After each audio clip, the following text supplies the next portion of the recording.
Hi guys, welcome to 5 days of fun channel. ఈ వీడియోలో మనం ఒక పథకం ప్రకారం అనే మూవీ చూస్తున్నప్పుడు నాకు ఎలాంటి ఎక్స్పీరియన్స్ కలిగింది అనే విషయం గురించి మాట్లాడుకుందామండి. మూవీ స్టార్ట్ చేయడమే హీరో క్యారెక్టర్ దేని గురించో బాగా బాధపడుతున్నాడు అన్నట్టు ఎస్టాబ్లిష్ చేస్తారు. దాని తర్వాత మెల్లగా ఫ్లాష్ బ్యాక్‌లోకెళ్ళి అక్కడంతా లవ్ పోర్షన్స్ అవన్నీ కూడా చూపించుకుంటా వెళ్తారు.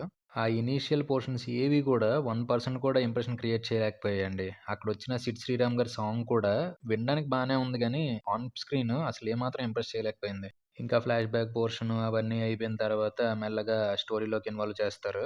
అక్కడి నుంచి ఇంటర్వెల్ బ్యాంగ్ వరకు మాత్రం మూవీ ఎక్సలెంట్‌గా పరిగెట్టిందండి. అంటే లైక్ అక్కడ జరిగే సీక్వెన్సెస్ కూడా వాట్ నెక్స్ట్ అన్నట్టే ఉంటాయన్నమాట. ప్రతీదీ కూడా ఏం జరుగుతుంది? ఎందుకు జరుగుతుంది? అసలు అది కారణం ఏంటి? అన్న క్వెషన్ మనలో రైజ్ చేస్తూనే ఉంటారు. ఆ కిల్లింగ్స్‌కి సంబంధించి క్లూస్ కనిపెట్టడం గాని, ఆ కనిపెట్టిన క్లూస్ మొత్తాన్ని తీసుకొచ్చి ఇంటర్వెల్ దగ్గర ఒక స్పెసిఫిక్ ట్విస్ట్ రివీల్ చేస్తారు. ఆ ట్విస్ట్ మాత్రం మైండ్ బ్లోయింగ్ అనిపించింది. ఫస్ట్ హాఫ్ మొత్తంలో ఆ ఇనీషియల్ పోర్షన్స్ కొంచెం బోర్ కొట్టాయి. దాని తర్వాత ఇన్వెస్టిగేషన్ సీరియస్‌గా వెళ్తుంది అన్నప్పుడు 'సముద్రగని' గారి క్యారెక్టర్ అసలు ఎందుకలా బిహేవ్ చేస్తదో, అసలు ఆ క్యారెక్టర్ వల్ల ఉపయోగం ఏంటో అర్థమే కాలేదు. 'సముద్రగని' గారి క్యారెక్టర్ వల్ల ఇన్వెస్టిగేషన్ సీన్స్‌లో ఇంటెన్సిటీ డైల్యూట్ అయ్యిందేమో అనిపించింది. అంటే లైక్ సీరియస్‌గా వెళ్తుంది మూవీ. మరీ ఇంత సీరియస్‌గా వెళ్తే బాగోదేమో అని ఫన్ ట్రై చేశారేమో. అదస్సలు వర్కౌట్ అవ్వలేదు. ఇంకా సెకండ్ హాఫ్ స్టార్ట్ అయ్యాక కూడా ఫస్ట్ 10-15 మినిట్స్ కొంచెం చిరాకు పుట్టిస్తది. అసలు ఎందుకు వీళ్ళ వల్ల ఉపయోగం ఏంటి అన్న ఫీలింగ్ కూడా క్రియేట్ చేస్తది. సెకండ్ హాఫ్ స్టార్ట్ అయ్యాక ఎప్పుడైతే ఫస్ట్ 10-15 మినిట్స్ అయిపోతాయో, ఇంకా అక్కడి నుంచి ఎప్పుడైతే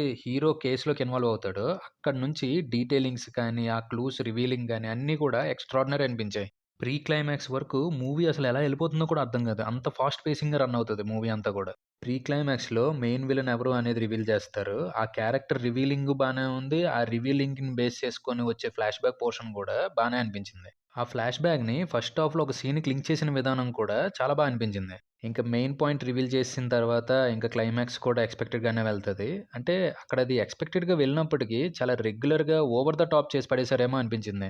మూవీ మొత్తంలో ఎస్పెషల్లీ ఫస్ట్ హాఫ్‌లో అసలు విలన్ ఎవరు అనే దానికి సంబంధించి చిన్న చిన్న ట్విస్ట్స్ పెట్టుకుంటూ వస్తారు. అవన్నీ రివీల్ అయినప్పుడు మాత్రం ఎక్సలెంట్‌గా అనిపించిందండి. సెకండ్ హాఫ్‌లో కూడా క్లూస్‌ని బేస్ చేసుకొని అసలు ఏం జరిగుంటుంది అనే దానికి సంబంధించి ఎక్స్‌ప్లెయిన్ చేసిన పోర్షన్ కూడా సూపర్‌గా ప్రెజెంట్ చేశారు. కానీ మూవీ చూస్తున్నంత సేపు గూడా మంచి సీన్ ఎళ్తుంది అన్న ప్రతిసారి ఏదో ఒక డల్ సీన్ పెట్టి చాలా ఇరిటేషన్ తెప్పించారు చాలా పోర్షన్స్‌లో. ఎస్పెషల్లీ 'సముద్రగని' గారి క్యారెక్టర్‌తో అండ్ మీకు గుర్తుండుంటే 'వెంకటేష్' గారు యాక్ట్ చేశారు కదా! 'జెమిని' అనే మూవీలో. ఆ సినిమాలో విలన్‌గా యాక్ట్ చేసిన అతను దీంట్లో లాయర్ కింద యాక్ట్ చేశారు. ఆ క్యారెక్టర్‌తో కూడా చాలా వరకు ఇరిటేషన్ తెప్పించారు. నిజంగా ఆ 2 క్యారెక్టర్స్ వల్ల మూవీ లెంత్ పెరగడం తప్ప మూవీకి 1% కూడా ఉపయోగం లేదండి. టెక్నికల్‌గా కూడా ప్రొడక్షన్ వాల్యూస్ కొంచెం లోగానే ఉన్నాయి. కానీ పర్లేదు చూడగలం అన్నట్టే ప్రెజెంట్ చేశారు. Cinematography okay. ఓకే. మ్యూజిక్ కూడా పర్లేదు బానే ఇచ్చారు చాలా పోర్షన్స్‌లో. ఇంకా యాక్టర్స్ యాక్టింగ్ విషయానికొస్తే ఎవరు కూడా అంత పెర్ఫార్మ్ చేసినట్టయితే ఏమి అనిపించలేదండి. అంటే ఒక్కొక్క క్యారెక్టర్‌కి ఒక్కొక్క టైప్ ఆఫ్ మేనరిజంలాగా ఏదో ట్రై చేశారు. అవి ఏవి వర్కౌట్ అవ్వలేదు. ఇంకా కరెక్ట్‌గా చెప్పాలంటే చాలా ఆర్టిఫిషియల్‌గా అనిపించాయి. హీరో క్యారెక్టర్‌కి కూడా సంబంధించి ఫస్ట్ హాఫ్‌లో కొన్ని పోర్షన్స్‌లో ఏటి ఇంత లేజీగా ఉన్నారేంటి ఈ క్యారెక్టర్ అని కూడా అనిపించింది. కొన్ని పోర్షన్స్‌లో చాలా పెర్ఫార్మ్ చేశారు. కొన్ని పోర్షన్స్‌లో మాత్రం తేలిపోయారండి. ఇంకా డైరెక్టర్ గారి విషయానికొస్తే తీసుకున్న పాయింట్ కొంచెం రొటీనే అయినప్పటికీ, ఆ పాయింట్‌కి సంబంధించి ఇన్వెస్టిగేషన్ పోర్షన్స్ గాని, క్లూస్ రివీలింగ్ పోర్షన్స్ గాని, అవన్నీ కూడా ఎక్సలెంట్‌గా రాసుకున్నారు. అండ్ ఆన్ స్క్రీన్ కూడా ఆ సీక్వెన్సెస్ అన్నీ సూపర్‌గా ప్రెజెంట్ చేశారు. ఆ ఇన్వెస్టిగేషన్ పోర్షన్స్ తప్ప మిగతా పోర్షన్స్ అన్నీ ఏదో లెంగ్త్‌ని పెంచాలి అన్నట్టు లాగి పడేశారే తప్ప, ఆటిలకి అంత ప్రాపర్ డీటెయిలింగ్ లేదు. వాటి వల్ల మూవీకి అంత పెద్ద ఉపయోగం కూడా ఏం లేదు.